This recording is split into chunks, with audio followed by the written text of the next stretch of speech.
Magubad ka na. Po? Bakit ngayon papoko ka na? Akala ko ba 14 years old ka palang crush mo na ako? Magugubad ka ba? Grabe, ang tagal. Ano to, another 14 years?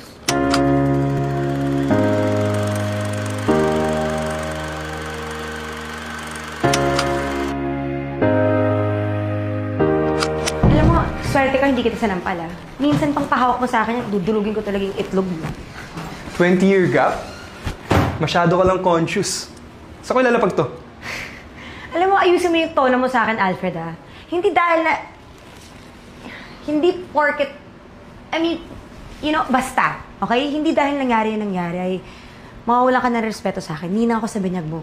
Okay? Kaya nga, binyagan mo na ako. Hindi ako nagkipaglokohan sa'yo, Alfred, ha? Akala mo, hindi ko alam yung mga kalokohan niyo ng anak ko?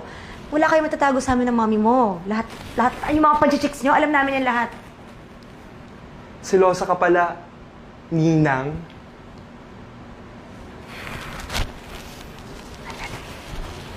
Alfred, okay? Listen.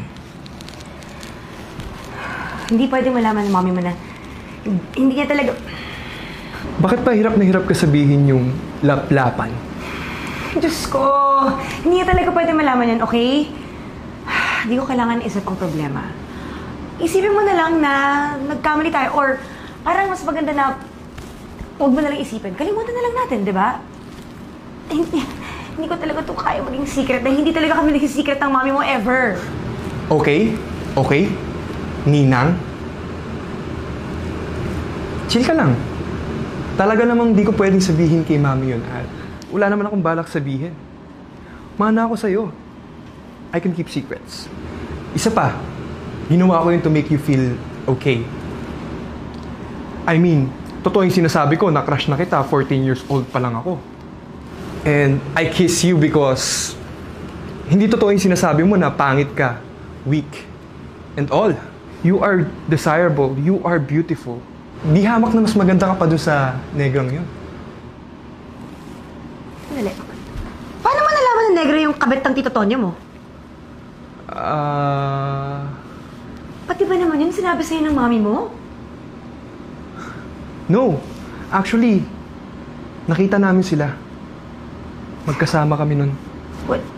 Where? When? Galing kami sa Tagaytay nun. Chinek namin yung property after nag-alert yung taal.